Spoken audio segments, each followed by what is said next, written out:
Hi students, good evening. Welcome to my channel. I hope you are doing great. Today decomposition గురించి తెలుసుకుందామాట. క్షీణత అనమాట. Decomposition అనేది neuron బ్యాలెన్స్కి చాలా important. ఎందుకు important, ఏ విధంగా అనేది ఈరోజు క్లాస్లో చెప్పుకుందాం. మనకి ఎర్త్వామ్స్ తెలుసు కదా, ఎర్రలు అవి ఏమంటారు, ఫార్మర్స్ ఫ్రెండ్ అంటనమాట. సింపుల్గా క్వశ్చన్ వచ్చింది అనుకో, ఫార్మర్స్ ఫ్రెండ్ ఈజ్ ఎర్త్వామ్స్ అనమాట. అదేం చేస్తుంది, కాంప్లెక్స్ ఆర్గానిక్ మ్యాటర్ అనమాట. జీవ పదార్థాలు ఏవైతే డెడ్ రిమైన్స్ ఉన్నాయో, ప్లాంట్స్వి, యానిమల్స్వి, ఆ కాంప్లెక్స్ ఆర్గానిక్ మ్యాటర్ని బ్రేక్ డౌన్ చేయడానికి హెల్ప్ చేస్తుంది అనమాట ఎర్త్వామ్ అనమాట. డైరెక్ట్గా అంటే అవశేషాలని డైరెక్ట్గా బ్రేక్ డౌన్ చేస్తుంది అనమాట. అండ్ ఇంకోటి ఏం చేస్తుంది, లూజనింగ్ ఆఫ్ సాయిల్ అనమాట. సాయిలింగ్ని లూజనింగ్ చేస్తుంది అనమాట. అంటే లూజనింగ్ అంటే ఏంటి, వెడల్ప్ చేస్తుంటుంది అనమాట. ఈజీగా న్యూట్రియన్స్ లోనికి వెళ్ళిపోవడానికి, మొక్కలు మళ్ళీ బాగా పెరగడానికి అనమాట. Break down of complex organic matter అనమాట. ఎర్త్వామ్ అనేది farmers friend. Complex organic matter అంటే జీవ పదార్థాలు అనమాట, డెడ్ రిమైన్స్ అనమాట, మొక్కలవి అండ్ జంతువులవి. ఇలా చేయడం వల్ల అవి అనేవి న్యూట్రియన్స్గా మారి మళ్ళీ మొక్కలకి, జంతువులకు ఉపయోగపడుతుంది అనమాట. లూజనింగ్ ద సాయిల్ అంటే సాయిల్ ఎప్పుడైతే లూజనింగ్ అయ్యిందో నీకు ప్లాంట్స్ పెరగడానికి బాగా అవకాశం ఉంటాయి, పోషకాలు లోనికి వెళ్ళడానికి బాగా అవకాశం ఉంటాయి. అందుకే ఎర్త్వామ్స్ని ఫార్మర్స్ ఫ్రెండ్ అని అంటారు అనమాట. డీకంపోజిషన్ అంటే ఏంటి, క్షీణత అనమాట. డీకంపోజిషన్ గురించి, డీకంపోజర్స్ ఆర్ ఆర్గానిజమ్స్ అనమాట, జీవులు. ఎగ్జాంపుల్ డీకంపోజర్స్కి ఫంగై అండ్ బ్యాక్టీరియా అనమాట. Example fungi and bacteria. ఇవేం చేస్తుంది డీకంపోజిషన్లో, break down the complex organic matter into inorganic substances అనమాట. కాంప్లెక్స్ ఏవైతే డెడ్ రిమైన్స్ ఇవన్నీ ఉన్నాయి కదా, ఈ కాంప్లెక్స్ ఆర్గానిక్ మ్యాటర్ని ఇన్ఆర్గానిక్ సబ్స్టాన్సెస్గా మారుస్తుంది అనమాట. ఇన్ఆర్గానిక్ సబ్స్టాన్సెస్ అంటే ఏంటి, కార్బన్ డైఆక్సైడ్గా, వాటర్గా, న్యూట్రియంట్స్ వీటితో ఇచ్చేస్తుంది అనమాట. ఈ రెండిటితో కలుపుతూ వాటి అవశేషాలు విచ్ఛిన్నం చేయడానికి ఉపయోగిస్తుంది అనమాట. దానివల్ల ఈ ప్రాసెస్ని ఏమంటారంటే డీకంపోజిషన్ అంటారు. డీకంపోజిషన్ అంటే ఏంటి, break down of the complex organic matter into inorganic సబ్స్టెన్స్గా విచ్ఛిన్నం చేస్తారు అనమాట. దాన్నే ఆ ప్రాసెస్నే డీకంపోజిషన్ అంటారు. ఇలా ఇన్ఆర్గానిక్ సబ్స్టెన్స్గా విచ్ఛిన్నం చేయడం వల్ల మనకి ఏంటి, న్యూట్రియంట్స్ అనేది ఏంటి, అమోనియా, ఫాస్ఫేటు, ఇవన్నీ కూడా మళ్ళా న్యూట్రియన్స్ కిందకి వెళ్ళిపోయి అవి మొక్కలకి ఉపయోగపడతాయి అన్నమాట. అందుకే డీకంపోజిషన్ అనేది చాలా ఇంపార్టెంట్. దానికి తోడ్పడేది ఫంగై అండ్ బ్యాక్టీరియా అనమాట. So play crucial role in maintain the ecological balance. కాబట్టి ఇకలాజికల్ బ్యాలెన్స్ అనేది పర్యావరణంలో ఆవరణాన్ని బ్యాలెన్స్గా ఉంచడానికి ఉపయోగపడతాయి అన్నమాట. ఓకేనా, లేదంటే అలాగే ఉండిపోయంటే అవి దేనికి ఉపయోగపడదు. కాబట్టి decomposition is the important role in environmental balance అనమాట. సో నెక్స్ట్ టాపిక్ ఏంటి, అది డీకంపోజిషన్. దానికి ఎగ్జాంపుల్ ఏమంటే ఫంగై, బ్యాక్టీరియా. డెట్రైటస్ అనమాట, చెత్త అవశేషాలు. ఈ చెత్త అవశేషాలు తెలుగులో ఇవేంటి, డెడ్ ప్లాంట్ రిమైన్స్ అనమాట. అంటే ఆకులు కానీ, ఈ బార్క్ కానీ, ఫ్లవర్స్ కానీ ఇవైతే కింద పడిపోతాయో అవన్నీ కూడా వాటిని డెట్రైటస్ అంటారు. అదేవిధంగా డెడ్ రిమైన్స్ ఆఫ్ యానిమల్స్ యొక్క డెడ్ రిమైన్స్ అనమాట. యానిమల్స్ అంటే మనుషులు, జంతువులు అందరూ వస్తారు. అవి అండ్ ఆల్సో ఫీకల్ మ్యాటర్ అనమాట, ఇంక్లూడింగ్ ఫీకల్ మ్యాటర్, వేస్టేజ్ అనమాట. యానిమల్స్ అంటే వేస్టేజ్. ఈ డెట్రైటస్ ఎట్లా ఉంటాయంటే ఇది ఏమంటే రా మెటీరియల్ అనమాట ఫర్ డీకంపోజిషన్. రా మెటీరియల్ అని డైరెక్ట్గా డీకంపోజిషన్ చేస్తాయి అనమాట. ఈ డెట్రైటస్ రా మెటీరియల్ కదా, దాన్ని డీకంపోజిషన్ చేయడానికి ఉపయోగిస్తాయి అనమాట. ఈ రా మెటీరియల్ ఏంటి, డైరెక్ట్గా ఆకులు ఇవన్నీ రా మెటీరియల్ కదా. The important steps in the process of decomposition are, ప్రాసెస్లో ఇంపార్టెంట్ స్టెప్స్ ఏమేమి ఉన్నాయంటే డీకంపోజిషన్లో, ఒకటి వచ్చేసి ఫ్రాగ్మెంటేషన్, విచ్ఛిన్నం చేయడం, తర్వాత లీచింగ్ అనమాట, నెక్స్ట్ వచ్చేసి catabolism, humification and mineralization. Just ఈ పేర్లు మీరు గుర్తుంచుకుంటే చాలు, ప్రతిదానికి తెలుగు అర్థాలు తెలుసుకోవాల్సినది. ఫ్రాగ్మెంటేషన్, లీచింగ్, డీకంపోజిషన్ యొక్క ఇంపార్టెంట్ స్టెప్స్ ప్రాసెస్లో కెటబాలిజము, హ్యూమిఫికేషన్ అండ్ మినరలైజేషన్. మనం ఫ్రాగ్మెంటేషన్ గురించి చెప్పుకుందాం. డీకంపోజిషన్ ప్రాసెస్ స్టెప్స్ చెప్పాను కదా, ఏ రకాలుగా జరుగుతుంది అనేసి. ఫస్ట్ ఫ్రాగ్మెంటైజేషన్ గురించి చెప్పుకుందాం. ఫ్రాగ్మెంటేషన్ అంటే ఏంటంటే డెట్రివోరస్ అనేది బ్రేక్ డౌన్ ద డెట్రైటిస్ అనమాట. డెట్రైటిస్ అంటే ఏంటి? డెడ్ రిమైన్స్ చెప్పాను కదా, ప్లాంట్స్వి జంతువులవి. అవి ఎట్లా బ్రేక్ డౌన్ చేస్తాయంటే స్మాలర్ పార్టికల్స్గా బ్రేక్ డౌన్ చేస్తాయి అనమాట. ఈ ప్రాసెస్నే ఫ్రాగ్మెంటేషన్ అంటారు. ఫ్రాగ్మెంటేషన్ అంటే ఏంటి? డెట్రివోరస్ అనేది డెట్రైటిస్ ఏవైతే డెడ్ రిమైన్స్ ఉన్నాయో, ఆకులు, చెట్లు, యానిమల్స్వి, అవి స్మాలర్ పార్టికల్స్గా బ్రేక్ డౌన్ చేస్తాయి. ఈ ప్రాసెస్నే ఫ్రాగ్మెంటేషన్ అంటారు అనమాట. ఎగ్జాంపుల్ ఏమంటే డెట్రివోరస్కి ఎర్త్వార్మ్స్, క్రాబ్స్. లీచింగ్ అనమాట. లీచింగ్ అంటే ఏంటి? వాటర్ సాల్యుబుల్ ఇనార్గానిక్ న్యూట్రియన్స్ ఏదైతే వాటర్లో కరిగిపోయాయి అనమాట. ఇనార్గానిక్ సాల్యుబుల్ న్యూట్రియన్స్ ఉన్నాయి కదా, అంటే కార్బన్ అని, ఫాస్ఫేట్ అని, ఇవన్నీ ఉన్నాయి కదా, పొటాషియం, ఇవన్నీ కిందకి వెళ్ళిపోతాయి అంటే ఎక్కడికి వెళ్ళిపోతాయి? సాయిల్ ఆరిజిన్ అనమాట. అంటే చాలా కిందకి వెళ్ళిపోతాయి, అక్కడ ఉండిపోతాయి అన్నమాట, కింద దిగువ భాగాన్ని ఉండిపోతాయి అనమాట. అవి ఏమవుతాయి? ప్రెసిపిటేటెడ్ అయిపోతాయి అనమాట. అవి చల్లం కదలకుండా అక్కడ ఉండిపోతాయి అనమాట, ఒక దెబ్బలాగా దీంట్లో కిందని. అవి అన్అవైలబుల్ సాల్ట్స్గా ఉండిపోతాయి అన్నమాట. అవి మళ్ళా న్యూట్రియంట్స్లోకి రావాలి, పోషకాలకు రావాలంటే అక్కడ చర్యలు జరగాలన్నమాట. అక్కడ చర్యలు జరిగినప్పుడు మళ్ళీ ఏవైతే ఈ కాల్షియం అని, పొటాషియం అని, ఐరన్ అని ఇవన్నీ కింద ఉంటాయి కదా, అవన్నీ కూడా మళ్ళీ పైకి వచ్చినప్పుడు అవి మనకు ఉపయోగపడతాయి అనమాట. లీచింగ్ రకంగా డికంపోజేషన్ కొంత కిందకి వెళ్ళిపోతుంది అనమాట. నెక్స్ట్ కెటబాలిజం అనమాట. కెటబాలిజం అంటే ఏంటి? ఈ బ్యాక్టీరియల్, ఫంగల్ అనేది ఏం చేస్తాయంటే ఎంజైమ్స్ని డిగ్రేడ్ కొంచెం చేసి ఎంజైమ్ డిగ్రేడ్స్ డెట్రైటిస్ ఉన్నాయి కదా ఇంటూ సింపులర్ ఇనార్గానిక్ సబ్స్టాన్సెస్గా మార్చేది. ఈ బ్యాక్టీరియా, ఫంగల్ అనేది కొన్ని ఎంజైమ్స్ని ఉపయోగించి రిలీజ్ చేయడం వల్ల ఈ డెట్రైటిస్ ఏవైతే ఉంటాయో అవి మరీ కిందకి డిగ్రేడ్ చేసి, అంటే విచ్ఛిన్నం చేసేస్తాయి అన్నమాట, చేసి సింపుల్ ఇనార్గానిక్ సబ్స్టెన్సెస్గా మార్చుతాయి అన్నమాట. దీన్నే కెటబాలిజం అంటారు.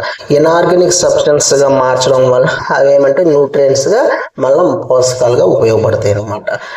నెక్స్ట్ ఇంకేంటి? నెక్స్ట్ ఈ మూడు కూడా దేని మీద ఆధారపడి ఉంటాయి అనమాట, దేని మీద జరుగుతాయి అనమాట సైమల్టేనియస్గా ఒక దాని మీద, అంటే డెట్రైటిస్ మీద జరుగుతాయి అనమాట, డెడ్ రిమైన్స్ అనమాట. వీటి మీదే it is important that all the above steps in the decomposition, ఏదైతే డీకంపోజిషన్ జరుగుతుందో ఎక్కడ ఆపరేట్స్ జరుగుతాయంటే సైమల్టేనియస్లీ ఇన్ డెట్రైటిస్ అనమాట.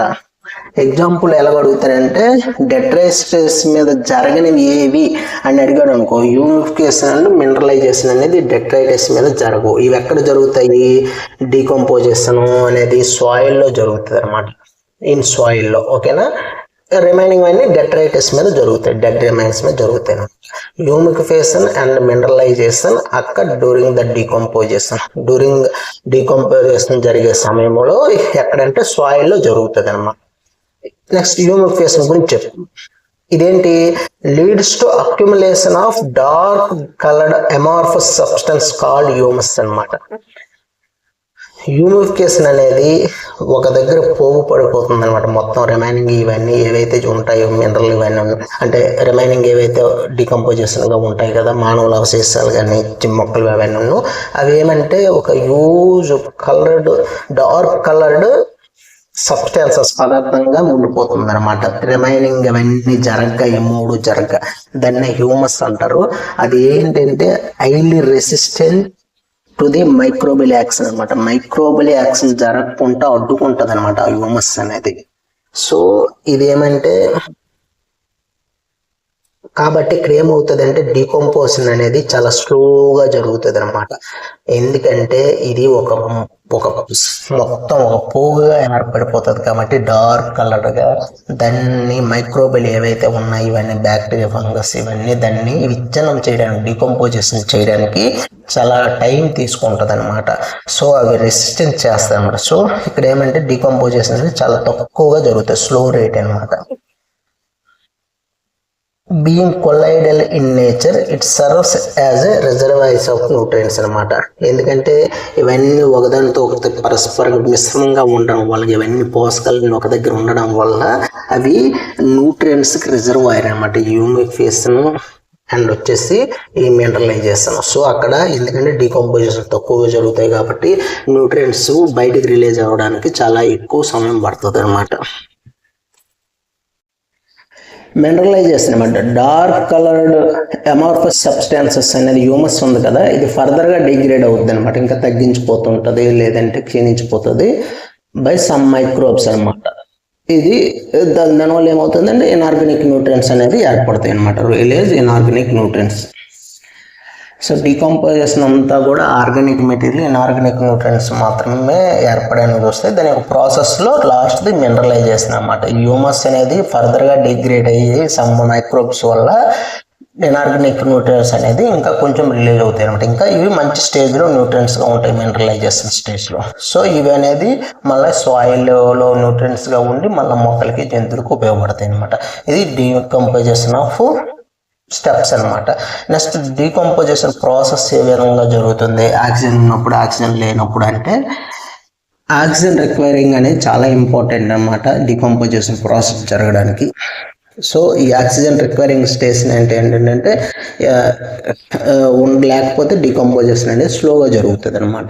The rate of decomposition is controlled by chemical composition of detritus and climate factors. ఈ రెండిట్ల ఆధారపడే దాని మీద మాత్రమే డీకంపోజిషన్ కంట్రోల్ అయ్యి ఉంటుంది అనమాట. దాని రేట్ అనేది అంటే కెమికల్ కాంపోజిషన్ డెట్రైటిస్ అంటే డెడ్ రిమైన్స్ చెప్పాను కదా, మొక్కలవి జంతువులవి. అండ్ క్లైమేట్ ఫ్యాక్టర్స్ అనమాట, వాతావరణ ఫ్యాక్టర్స్. దాన్ని బట్టే డీకంపోజిషన్ రేట్ తక్కువగా జరుగుతుంది ఎక్కువగా జరుగుతుంది అనేది తెలుస్తుంది అనమాట. Oxygen is essential for the enzymic break down of complex compounds into simpler inorganic nutrients. చెప్పాను కదా, ఆక్సిజన్ అనేది ఈ ఎంజైమ్స్ కాంప్లెక్స్ ఆర్గానిక్ మ్యాటర్లో బ్రేక్ చేయాలంటే ఎంజైమ్స్ ఉంటాయి కదా బ్యాక్టీరియా, వాటికి రిలీజ్ చేయడానికి అవి ఉండడం వల్ల సింప్లర్ ఆర్గానిక్ న్యూట్రియన్స్గా మారుతాయి అనమాట. అవి కావాలంటే ఆక్సిజన్ ఖచ్చితంగా ఉండి తీరాలన్నమాట. ఇది ప్రాసెస్ అందుకే ఆక్సిజన్ అవసరం. So in particular climate condition ఉండి డీకంపోజిషన్ రేట్ ఈజ్ స్లోవర్ అనమాట. ఇప్పుడు పర్టికులర్ క్లైమేట్ కండిషన్లో డీకంపోజిషన్ రేట్ అనేది స్లోగా ఉంటుంది. ఇఫ్ డెడ్ రిమైన్స్ ఏవైతే ఉన్నాయో వాటిలో రిచ్ ఇన్ లిగ్నిన్ అండ్ చితిన్ ఉంటాయి. ఈ రెండు లిగ్నిన్ కానీ చితిన్ కానీ డెట్రైటిస్లో ఇవి ఎక్కువగా ఉంటే మాత్రం డీకంపోజిషన్ రేట్ అనేది స్లోవర్గా జరుగుతుంది. అండ్ పర్టికులర్ క్లైమేట్ కండిషన్ కూడా దానికి తోడ్పాటు అవ్వాలన్నమాట. ఈ రెండు ఉండి పర్టికులర్ కండిషన్ అనేది క్లైమేట్ కండిషన్ అనేది ఉంటే డీకంపోజిషన్ రేట్ అనేది స్లోగా ఉంటుంది అనమాట. అదే ఫాస్ట్ డీకంపోజిషన్ జరగాలంటే ఈ డెట్రైటిస్లో రిచ్ ఇన్ నైట్రోజను మరియు వాటర్ సాల్యుబుల్ సబ్స్టెన్స్ అనమాట, లైక్ షుగర్స్ అనమాట. అంటే వాటర్ సాల్యుబుల్ సబ్స్టెన్సెస్ వాటర్లో కరిగిపోయే పదార్థాలు మరియు నైట్రోజన్ ఉంటే డీకంపోజిషన్ అనేది చాలా ఫాస్ట్గా జరుగుతుంది అనమాట. లిగ్నైన్ చితును అనేది డీట్రైటిస్గా ఉంటే స్లోవర్గా జరుగుతుంది అనమాట. ఇవన్నీ చాలా ఇంపార్టెంట్. ఇవన్నీ నీట్గా చూస్తూ గుర్తుపెట్టుకుని మళ్ళీ ఎన్సీఆర్టీ బుక్స్ అయితే మీకు అసలు చాలా గుర్తుంటాయి. మీకు ఆ రెండు బుక్స్ చాలా ఈజీగా ఉంటాయి అనమాట. Next temperature and soil moisture అనేది చాలా important climate factors that regulate the decomposition అనమాట. ఈ సాయిల్ మైక్రోబ్స్ అనేది యాక్టివిటీస్గా ఈ డీకంపోజిషన్ చేయడానికి అవసరం అవ్వాలంటే టెంపరేచర్ ఉండాలి. మరియు వీటితో పాటుగా ఇప్పుడు చెప్పాను కదా ఈ డెట్రైటిస్ ఇవన్నీ వాటితో పాటుగా సాయిల్ మాయిశ్చర్ కూడా చాలా ఇంపార్టెంట్ అనమాట. Temperature, soil moisture. So warm and moist environment ఉందనుకోండి, సాయిల్ మాయిశ్చర్ అనేది టెంపరేచర్ అనేది వార్మ్గా ఉండి సాయిల్ మాయిస్ట్గా ఉంటే ఎన్విరాన్మెంట్లో ఫేవర్గా డీకంపోజిషన్ జరుగుతుంది అనమాట. డీకంపోజిషన్ అనేది ఫేవర్గా జరుగుతుంది. ఎట్లా ఉంటే వార్మ్ అండ్ మాయిశ్చర్ అనేది సాయిల్గా ఉంటాయి. అదే లో టెంపరేచర్ ఉండి ఎనరోబయోసిస్గా ఉంటే అంటే ఆక్సిజన్ లేని స్థితి అనమాట. సో ఉంటే ఏమవుతుంది, డీకంపోజిషన్ అనేది అవరోధం కలుగుతుంది. Inhibit the decomposition resulting the building up organic materials buildup చేసుకోవడానికి అక్కడ మళ్ళీ అవకాశం కలుగుతుంది అనమాట. సో దానివల్ల ఆర్గానిక్ మెటీరియల్స్ మళ్ళీ బ్రేక్ చేయడానికి చాలా టైం పడుతుంది అని అర్థం. దీంతో మనం మొత్తం డీకంపోజిషన్ మొత్తం చెప్పుకోను. నెక్స్ట్ ఎనర్జీ ఫ్లో గురించి చెప్పుకున్నాం. ఈ క్లాస్ కనుక మీకు నచ్చితే లైక్ చేయండి, సబ్స్క్రైబ్ చేయండి. మరికొన్ని వీడియోస్తో కలుస్తాం. Thank you.